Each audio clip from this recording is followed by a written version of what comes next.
There's a version of this story where the father is maybe in his 50s and is more of knows what a father is. And I was kind of really keen to cast someone young who doesn't even really know what being a father means. So it's sort of something he has to learn.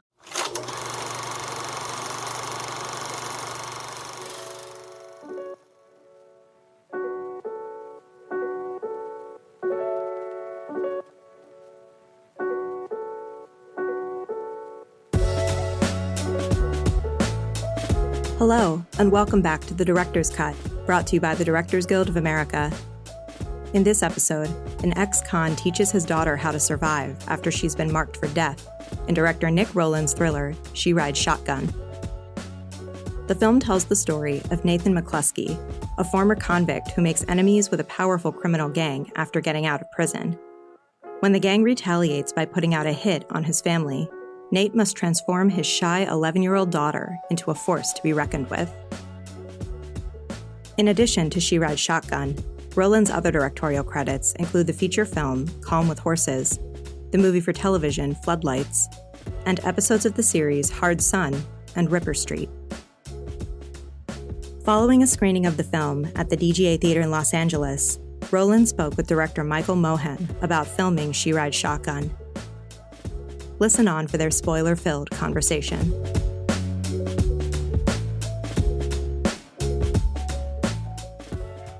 Hello. Nick flew in from London to be here. Yeah. To show it to his peers. Thank you so much for coming here to see the movie this evening. Really appreciate it. I mean, it's amazing. I mean, I was just telling him that I have an 8-year-old and a 5-year-old daughter, so it hit me especially hard. Let's start at the beginning. How did the script come to you? It just came through my agents at WME, and I'm heavily dyslexic, so I was. If I read a script in one sitting, it's always quite a good sign. Yeah. And I remember I was on this London bus and it was raining and there was condensation on the window and I had someone sat next to me sneezing on me. And even so, I was still completely engrossed in this story. And I was just really moved by their, by Nate and Polly's relationship. And yeah, I called my agent and I thought, I said, I've got no chance of getting to direct this because it's a really good script. But I met Brad Weston, who I'd met before just for like a general meeting. And luckily there was quite a lot of like tonal connective tissue with my debut film that I did in Ireland called Calm with Horses. And that film also had a kind of blend of sort of sensitivity and vulnerability with sort of brutality, I guess. So I can understand why I was a good fit, and I was probably cheaper than a lot of other directors as well. So, well, I think it's one of those things where, like, watching it. I mean, I'm a huge fan of Luke and Ben. Were two of the writers. Like, they're incredible. They're incredible writers. But seeing your direction fit their. I mean, and there's another writer too. I'm sure. I don't want to. There's someone else that was involved in this, but their voice and your voice seems so perfectly enmeshed here in terms of, like, the whole time I'm watching it, I'm like, how am I caring for this man so deeply who is, done some horrible things? And so how aware were you? Just going for the truth? Like, what was your North Star in terms of their relationship and how you engineered something that's so hard to do? I think, well, firstly, like, the point of view of the story is through Polly, and that sort of dictated a lot of the choices in terms of the way it was shot, and also just kind of like what you focused on, I guess. Like, when I was reading the script, the first scene that really sort of unlocked it for me was there's a scene in Charlotte's house and there's all this exposition going on about all this, like, or, how bad is the situation they're in, that she's hasn't seen hermit crabs before. So she's sort of very focused on these, this fish tank. And it sort of reminded me of when I have a memory of when I was about Polly's age. My grandma had a stroke, and she was going to pass away, and I lived in England and she was in Scotland. And as a family, we drove up through the night to go say goodbye to her. And we did, but I don't actually remember seeing my grandma at all. But I do remember the hospital. I remember that I had a Chinese takeaway in a little silver container because we arrived so late, and all these like small details outside of the main thing. So that sort of unlocked things for me. And then I think in terms of the casting Taron felt very important. Like there's a version of this story where the father is maybe in his 50s and is more of knows what a father is. And I was kind of really keen to cast someone young who doesn't even really know what being a father means. So it's sort of something he has to learn, putting the track in front of the train sort of thing. I mean, that's the thing that's amazing is you're watching him learn, and you get to be there with him while these extraordinary circumstances are happening. How did he get involved? Like talk about casting. How did you approach it? It was very straightforward. We never really sort of fully went through the casting process. I think Taron, I don't know how Taron had actually heard that. I think Taron heard I was doing it before I even knew I was doing it. But he'd seen my first film and was interested in meeting me, and we had lunch and just got on very well. And he's become a really good friend of mine, and it was there was a lot of sort of, it's a horrible word, but synergy between the two of us.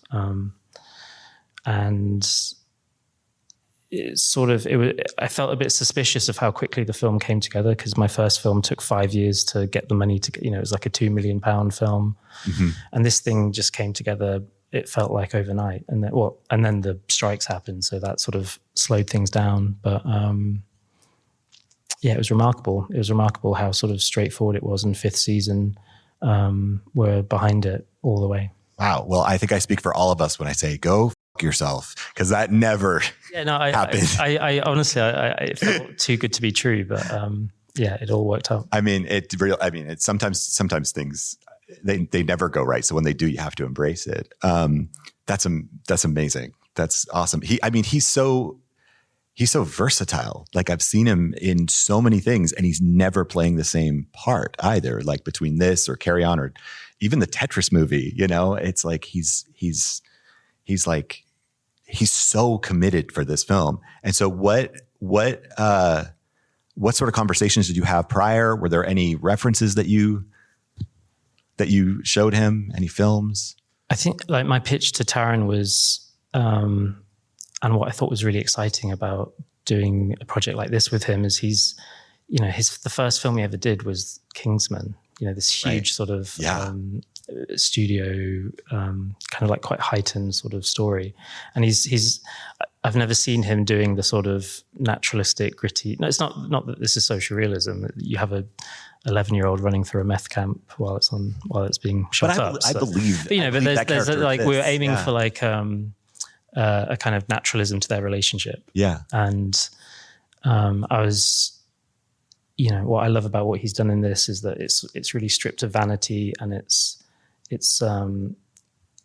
he's not focused on trying to tell the story. He's just being in the moment with Anna. Mm-hmm. And I think he's great in it. I mean, that's the thing that's brilliant about the script too, is that like in every scene there's danger, even if it's not present, Okay. Finding these locations. There was one location where I was like, there's Jesus. There's like a painting of Jesus blessing a big rig in the background. Yeah, yeah. And then you pull out and you realize this is a church for truckers. Yes. Was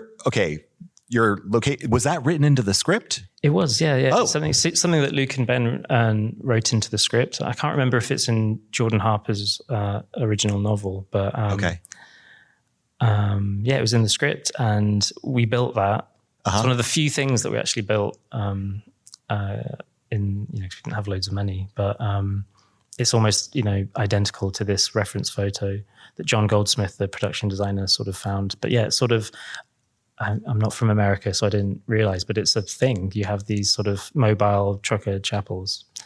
It's so cool. I didn't know it existed either. I mean, it's such a great backdrop. And one of the things I was thinking about the whole time is that these locations are small, which is hard to capture in a way that feels unrepetitive, but not gimmicky, And so talk about your work with your DP. Are you one of those people who figures out the blocking beforehand and then you try to get them to do what's in your mind? Or when you show up, are you blocking it and shot listing like on the day? I mean, it really, this film, when we were making it the whole time, it was described as like a feathered fish because it's not quite a drama and it's not quite a thriller. And that was always like a tricky balance to navigate, I guess. So yeah, when it comes to like the car sequences or any of the stunts, that would all be storyboarded and rehearsed and everything. But really, I tried to keep things quite loose a lot of the time because Anna, she was 10 years old when we were shooting it, and they're quite. I've done a couple of films with kids at a similar age, and you can't expect them to sustain a performance over and over again. And even if an entire take, just getting the right amount of focus to sustain, can be tricky, and it's hard to rely on it. So often that locks you into coverage or tighter shots and things like that to try and, it's more about finding the moments. Mm-hmm. So I was looking a lot at like French cinema and Jacques Audiard and like Rust and Bone I watched a lot over and over again, sort of films that felt naturalistic but sort of surged into kind of expressionistic moments, but always had this baseline of sort of naturalism, and kind of like spontaneity. And that sort of, so I guess getting the performance out of Anna dictated a lot of the style of shooting. And so you sort of let her go. You didn't like have her tethered to marks or anything like that. No, I mean, like as much as possible, it was just about, with Anna's coverage, I found myself like engaging with her a lot through the take. So like, you'd have to like edit my voice out of a lot of her stuff because with Anna, it's almost like you'd be Jiminy Cricket on her shoulder. Mm-hmm. So you're injecting the subtext into her performance as much as possible. So, I don't know, if Taryn says, come sit here, she might just go and sit there, but you have to be like, don't trust, you put the thoughts in her head. You can't trust him. Look at this. You're sort of like giving her, and she's so good that she can sort of, it's like you're throwing her the ball and she's sort of throwing it back. And it was very sort of organic like that, but not very good for continuity, not very good for, the focus puller and stuff like that. But the performance is unbelievable. Like well, without the performance, there's no, it just doesn't work. So yeah, especially, I mean, that last shot is just, whew. Yeah. How did you find her? Mary Vernu was our casting director, and she was like, I was, the first thing you read the script and you go, oh wow, this feels really cool. Then you go, well, how the hell are we going to do this? And finding someone so young that has to be put through so much, and so the excitement quickly moves into sort of anxiety. Yeah. Mary was always very relaxed and very confident that we would find someone. But we didn't have a lot of time. And we auditioned people in New Zealand, Australia, and Canada, and the UK, and obviously in America. And actually, there was probably like 12 kids that were, you would feel pretty okay making the film with. Oh, wow. Okay. But Anna was just, her audition scene was the scene where she's phoning Detective Park and saying, I love that please, scene. Oh my please, goodness. She's not sure if she needs help or not, but she's sort of running on instinct. And she was just incredible, honestly. And then we did the callback with Taryn, and Taryn, who's sort of, he's just a very generous actor. And he said, look, if you're nervous, don't worry. I'm nervous. Nick's nervous. We're all nervous. Don't worry. Oh. And Anna said, well, I am nervous, but I also know I'm ready. So let's do it. Wow. And I was like, okay, that's the energy you need, because we shot this film in 25 days. And when you have a night. Wait, what? Yeah, we shot this in 25 days. With the car chase and with the. Everything was shot in 25 days. No pickups, no additional photography or anything. Wow. Wow. So, and also with when Anna, she was 9 years old. So I can't remember exactly what the hours are. I think it's like 9 hours a day. Yeah, it's not much. Like yeah, no. And she's in so much of the film. So time was always a huge pressure. Mm-hmm. So I think like a lot of the directing was not so much about what I said, but just about trying to create an environment where they weren't aware of how much pressure we were under. Right, of because course. it's like so many of the moments that feel really true are not necessarily things that are scripted. They're just these little moments that you discover together. Yeah. Yeah. I mean, there were even just the way you shot it sometimes that you just get a shot of her feet and her sneakers would just because they were kid sneakers, and it killed me every time. So you have one of the greatest actors of his generation and the most incredible kid. And it sounds like Taron is lovely because he is there with her. Did he have to ever, did you ever run out of hours with her, and was he ever acting alongside of like a stand-in or something, or were you able to avoid that? I mean, the few scenes here and there, some scenes with, the cops and, occasionally we would have stuff to do without her, but often we found ourselves with days where we'd be really, really rushed for the first few hours. Mm-hmm. And then we would lose Anna, and then we would have like 3 hours to shoot someone walking from here to there, So it was very much like a feast or famine kind of situation.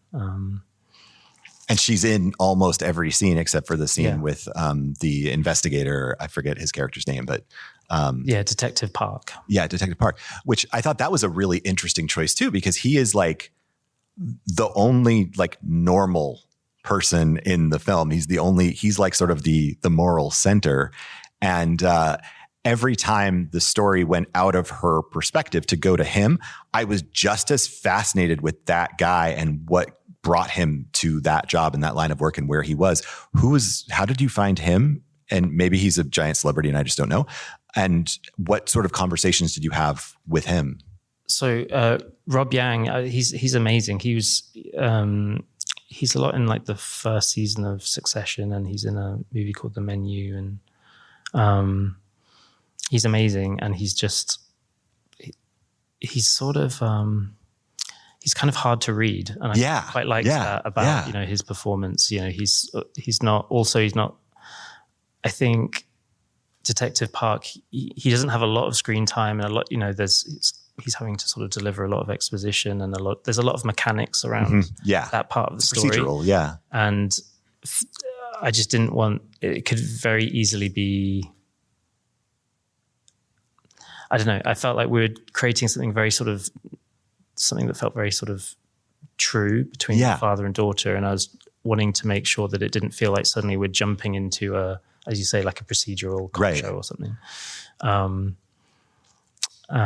But he feels just as true, even though you don't know what side there's a part of you watching the film going, well, is he the god of slap? Is there some sort of other thing going on? And then to find out that he's actually just he's working from his heart. He's pure. And I think also like the original script had much more, there were a lot more scenes outside of Nate and Polly, like the opening had more context of the gang and what happened at the prison.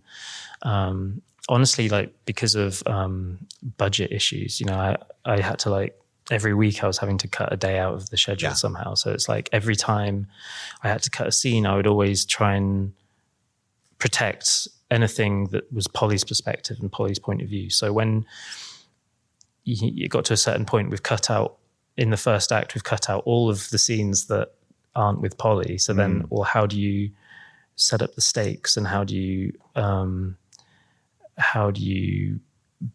build the context into it, I guess. And then then we just sort of leaned into the idea, well, if we're in Polly's perspective, let's sort of learn things as Polly learns them. And then, okay, we can't set up the gang, so let's make Nate the antagonist for the first 15 minutes or so. So let's really sort of lean into who is he, and is he there for good or bad, or is she in danger, or is she being protected by him? So trying to sort of that was our way of kind of streamlining the story, honestly. It's really smart. And what's nice is it keeps it moving too, you know? But also you have that great moment at the end where she's like behind glass and you can't hear what's being told to her or anything like that. And you're actually watching it through his perspective, which was such a beautiful reveal to be like, yeah, he's going through some emotions too, not nearly as crazy as what she's dealing with, but it's such a satisfying moment to see him just acknowledge like, okay, we have done this. We have made this happen. And I love that the film also then commits to her emotional reality, because so many other movies, they would just end, you know, way earlier, you know, where it's just like, okay, we got the bad guy. And here you actually, it's so heartbreaking seeing how her life has improved, you know, truly. Yeah, I think like I loved the script. I completely loved, and but I did like a director's pass on it, and the ending, the original ending, was quite different. Nathan survived, and it sort of fast forwards to the future when he's coming out of prison, and a sort of older adult Polly sort of collects him from prison, and they sort of drive off into the sunset, which was very cool. Like, it was like satisfying. But then, you know, firstly you think of practical things of like, well, how am I going to, you know, would it be weird ending on an adult Polly when we've been with this kid for the whole Are you going to be emotionally invested? And are we like, what are we going to, you know, are we going to sort of like put makeup on Tara, you know, just how, you know, practically how's that's going to work? And then I started thinking, well, it felt like the book is like awesome and pulpy, and it's amazing. Like, I love it so much, but there's something about it's a difference between reading it and putting it on screen, seeing this child go through all of this kind of really traumatic stuff. I felt like I just couldn't end the film like that. And I wanted to find an ending that, to me at least, I think it still feels hopeful. But the more I read the script, the more I thought, well, there's no way, she does not deserve to, like, she's too good to sort of enter her father's world, you know? Yeah. And I wanted to sort of acknowledge what she's been through, and it feels real. Yeah. Like, this is what would happen. Yeah. You know, which is so refreshing. Yeah. And there's like in the script, there's a lot of reference of, you know, Nathan was like, oh, if I don't protect you, then you're going to end up in a group home. And, you know, my brother protected me, and, you know, I was going to be in a group home, and thank God my brother was there for me, and I'm here for you. And I'm thinking, well, you've been in prison and you're being chased by this killer gang, and, you know, it doesn't seem that good to me. And maybe a group home isn't that bad. And obviously, like, I know the foster system is very, very difficult for a lot of people, but, you know, the more I looked into it, the more I saw there was lots of people in the foster system that really want to help kids who have been through awful things. So I started thinking, well, maybe that's the happy ending, is actually her not being with her dad. Right. So that whole third act, you know, really the moment she fires the gun is when Nathan realizes, oh, she can't stay with me. Yeah. And then it's about how do we disconnect, and how do I keep her safe, but how do I do what I need to do, but she can't stay with me. And that moment is brilliant when he's like, you can never pull the trigger ever again, which is just, it's like, oh, you have learned how to be a good dad. At the very least, you're encouraging your kid not to murder people. You know? Yeah. You know, let's call that the bare minimum, maybe. I have a lot of very specific questions. So I always feel like one of the most important decisions a director makes is the font of their opening credits. And the instant this started, I was like, oh, we're in good hands. What was that font? Where did you find it? Was it your title designer, or did you go through like millions of fonts to find the perfect one because it's perfect? I wish I had the time to do that. Like, from starting the director's cut to locking it was 13 weeks. Oh, which was like the fastest I've ever locked a film. So it was like, I think I had like a day to find. I was just on, defonts.com. Yeah, of course. Yeah, we've all spent lots of time on like upset. I think I just put Shoot Ride Shotgun into Defont and just like looked at every single, just obsessively. It's perfect. The cinematography, the actual like textural look of the film. I'm assuming did you shoot on film or did you add a grain later? Like we shot on the Sony Venice. Okay. But we put a lot of effort into sort of trying to make it feel a bit like 2perf 35. Yeah. It's great. I mean, I'm a big proponent of not shooting on film, and doing what you did because it's way more environmentally friendly, honestly. But, I thought that the texture of it reminded me of, it felt like I was watching a 70s exploitation movie, but one that had really grounded performances. I really appreciate you saying that. And I like a lot of people have told me it feels like a movie from the 70s. And I love that. We used a lot of like zooms as well. And we sort of shot it quite simply. I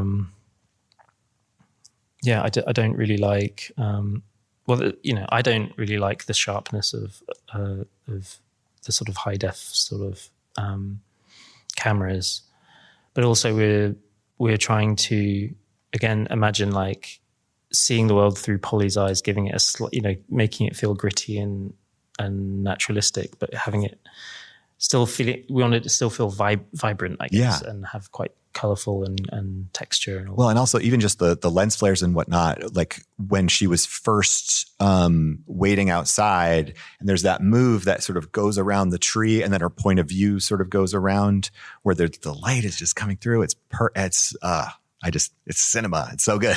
We shot that was like, and it's just, I think it just turned like we were wrapping. It was like 30 seconds over and you can see everyone looking angry and you're sort of. The crew is okay with it when you get a shot like that, though. Yeah. Okay. He's running out of I want to talk about this scene. He's running out of the convenience store. He gets shot in the leg and then gets hit by a car, and the stunt, the way he travels over the car is unreal. It's the best surprise getting hit by a car since Meet Joe Black, I think. I don't know if you've ever seen that movie. Yeah, a long time ago. Yeah. But that is something that you don't usually attempt on a 25-day shoot because so much goes into it. It probably took forever to get it right. What went into that moment? Because it really shocked me in a great way. Yeah, it was one of those moments that when you're sort of going over budget, it's sort of like, well, we don't need it, and I guess we didn't. But it's one of those. It is just a memorable, fun moment. So it's something that we fought hard to keep, and really the credit has to go to Rob Alonso, the stunt coordinator and second unit director, and he's a master. He did the last Batman movie. Oh wow! Design, he did. Yes, he's great to work with, and a lot of like stunty people can be. It's really bad, isn't it, when you're telling your story and then it's like, okay, here's the day where we're doing the stunt, and then within a few hours of the day, you kind of completely forget the story you're telling, and it becomes all about how exciting and cool the stunt is. And you just everyone gets carried away, and the focus all goes on that, and then some really important emotional scene you do in 30 minutes at the end of the day because you've spent, whereas Rob really knows the story we're telling and the tone, and so we're always trying to make sure that the stunts and the sort of genre elements felt still like they were focused on character. And what I like about it, that's that sort of the first part of that sequence before they drive off is quite clear. He's not like some trained highly functional criminal. He's a bit hapless, and he's just I find it makes me root for him more, even though he's not a good guy. It's like it's not like he's some slick no, the way he ggets hit is it's kind of cartwheels over the car. How many takes did you we did 2 takes. I think that's I can't remember what take that is. Okay. But we did 1 and I was like, whoa, we're not doing that again. And then Rob was like, no, it's fine. Let's do another. So we did one for safety. I think we used the first one. Yeah. It's perfect. Oh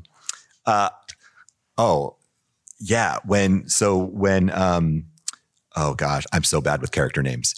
When the god of Slabtown, Hauser. Yeah, Hauser. That's right. Yeah. When he took off his sunglasses, and I was like, "Oh, it's the Zodiac." You know, when casting someone like that, are you thinking about what the public's perception of them is going to be when that reveal happens? Not that John Carroll Lynch is only known for that role, but here I was just like, this is like the more awake and amped version of that character, obviously, and he has more stronger motivations and whatnot. But when making that decision, was that on your mind at all? Or were you just thinking, John Carroll Lynch is amazing and I want him in the movie? I think mostly just thinking he's amazing and just wanting the best actor possible. I think there's not like loads of screen time for that character. So I guess we sort of leaned into the primary colorness of it. So sort of my only regret about when I watched the film back, John Carroll Lynch is incredibly tall. He's like, I was looking up at him. He's very sort of intimidating in his physicality. And when I look at the movie, I realized I should have had the camera lower to sort of really but when you're stood next to him, you don't think about trying to make him look big because he's so big. Right. But I realized, there's, I slightly regret where I placed the camera for his scenes. Isn't it amazing that we have to live with those insecurities for the rest of whenever I watch it, I'm just like, I should put the camera lower. Yeah. That's just part of our reality. Yeah. Anyways, we are out of time. Thank you so much. Incredible film. Everybody give it up. Thank you so much for coming out tonight. I really appreciate it. Thank you. Thanks for listening to another DGA Q&A. The Director's Cut is available wherever you listen to podcasts. And please share, subscribe, rate, and review. We'd love to hear your feedback, and you can help fellow film buffs find the show. Thanks again for listening, and we'll see you next time. This podcast is produced by the Directors Guild of America.